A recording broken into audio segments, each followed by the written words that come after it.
अस्सलाम वालेकुम। 18 जून 2020 को 200 मुजरिमान को, जिनको आर्मी कोर्ट ने फांसी की, 10 साल की और उम्र कैद तमाम लोगों में सजाएं दी थी, 200 बंदों को, उनको हमारे जस्टिस वकार सेठ और एक और जस्टिस हैं अनवर साहब, उन्होंने छोड़ दिया। उन्होंने कहा जी आर्मी ने जो इनको सजाएं दी थी ये बेबुनियाद थी, इनको छोड़ दिया जाए। और मैंने उस दिन एक ट्वीट की थी, मैंने कहा था कि अगर इसके कुछ दिन बाद कोई हमला हुआ, कोई धमाका हुआ, तो जिम्मेदार कौन है?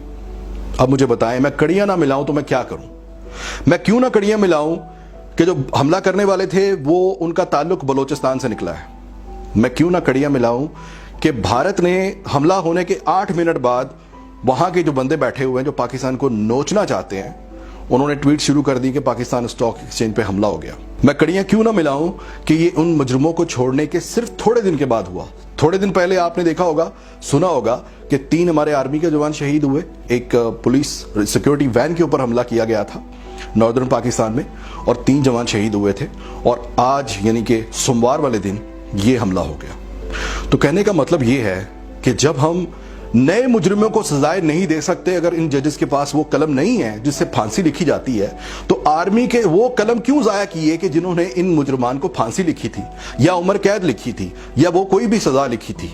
मेरी इदारों से रिक्वेस्ट है कि इन 2 जजेस का, स्पेशली जिन्होंने हमेशा इस तरह के दहशतगर्दों को छोड़ा है, इनके बैंक अकाउंट्स चेक करें, इनकी जायदादें चेक करें, इनके मोबाइल टेप करें, इनकी जितनी भी कन्वर्सेशंस जहां जहां से इनको इंस्ट्रक्शंस मिली है वो सारी चेक करें, कड़ियां मिलाएं, पता चले कि हमारे जो गद्दार हैं वो कहां कहां बैठे हुए हैं। मैं सलाम पेश करता हूं उन पुलिस जवानों को, उस सब इंस्पेक्टर को जिसने सबसे पहले उन मुजरिमों को रोका, उन दहशतगर्दों को रोका, और दूसरे 2 जवान जो आपने देखा होगा सोशल मीडिया पर काफी ज्यादा उनको लोगों ने सराहा है, उनकी इस काविश को, उनकी इस हिम्मत को कि जिन्होंने अपनी जान पर खेलते हुए उन दहशतगर्दों को हलाक किया है। हमारी आर्मी और हमारे पुलिस वाले जवानों में कोई शक नहीं कि उनकी लॉयल्टी इस मुल्क के साथ बहुत ज्यादा है कि वो अपनी जान पर खेल जाते हैं। सवाल ये पैदा होता है कि कितने सियासतदान हैं कि जो इन पर उंगलियां उठाते हैं कि ये बजट खा जाते हैं, ये करते हैं, वो करते हैं।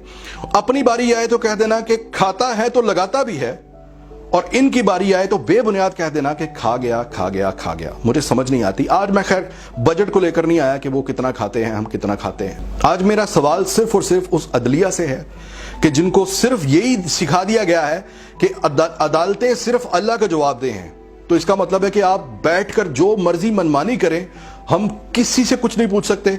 मेरा सवाल ये मेरी यूथ से है, हम जो इस मुल्क की 20 करोड़ अवाम है, मुझे आज कोई शक नहीं है, जिस तरह से इमरान खान ने असेंबली में खड़े होकर कहा है ना कि उसे कोई शक नहीं कि यह हमला भारत ने करवाया था, मुझे भी कोई शक नहीं है कि हमारी अदलिया के जो फैसले हैं उनके पीछे कहीं ना कहीं रिमोट कंट्रोल इस मुल्क के बाहर है। और वो इदारों का काम है कि उसने चेक करना है कि ये रिमोट कंट्रोल किसके हाथ में है और कठपुतली इस पाकिस्तान में कौन बना हुआ है। एक तो ये बात। दूसरी बात, PIA के ऊपर मैंने एक वीडियो बनाई थी 1 हफ्ता पहले, जिसमें मैंने बताया था कि मैथ्यू क्लिंट नामी एक बंदे ने अमेरिका और यूरोप को ये लेटर लिखा है कि PIA को बैन कर दे जब तक कि वो जितने पायलट्स हैं फेक डिग्री वाले, उनको ग्राउंड नहीं किया जाता और उनकी जगह पर नए बंदे अपॉइंट नहीं किया जाता, उसकी ट्रांसपेरेंसी नहीं ला जाती। और मैंने इस मुद्दे के ऊपर किसी को बात करते देखा ही नहीं। कोई सीनियर सहाफी, कोई सलीम टाफी, कोई हामिद मीर, किसी ने बात ही नहीं की।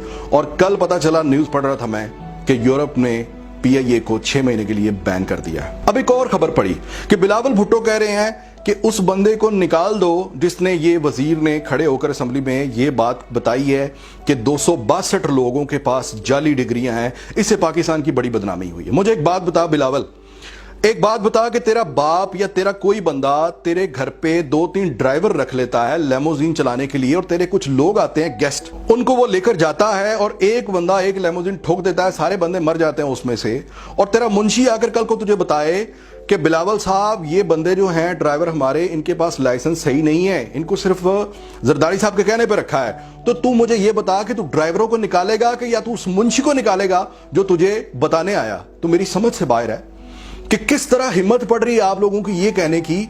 और आप लोगों को ये तो नजर आ रहा है कि मुल्क की बदनामी इसलिए हुई है कि असेंबली में खड़े होकर बताया गया है, उनका हौसला, उनकी दाद दो हौसले की कि जिन्होंने अपनी हुकूमत के वक्त में यह बताने की जुर्रत की है कि एक इदारे के अंदर क्या हो रहा है। और आप लोगों को शर्म इस पे आनी चाहिए थी कि आप लोगों के वक्तों में, आप लोगों के द्वार में आप लोगों ने वो 262 बंदे भर्ती किए, उस पे शर्म नहीं आई। शर्म इस पे आ रही है कि आज मुल्क का जो है उसके चर्चे पूरी दुनिया में हो रहे हैं। میں کہتا ہوں میں سلام پیش کرتا ہوں اس ہمت کو. جب تک آپ اپنے اندر کا گند آپ خود گریبان میں نہیں جھانکتے اور اپنے گند کو صاف نہیں کرتے, آپ کا گند صاف نہیں ہو سکتا. اور یہ پہلی حکومت ہے کہ جس میں کم سے کم اتنے جراثیم ہیں کہ وہ اپنے گند کو گند کہتے ہیں, ورنہ آپ نے تو کبھی کہا ہی نہیں. آپ نے تو ایک دوسرے کو پخانے کو تبرک بنایا اسمبلیوں میں کھڑے ہو کے, جس کو گھسیٹنے کی باتیں کرتے تھے اس کو آپ جفیاں لگاتے رہے. کم آن یار, I don't want to go back to those details. That is over. اور میں یہاں پر سیاست نہیں کر رہا, میں صرف یہ کہہ رہا ہوں خدا کا نام ہے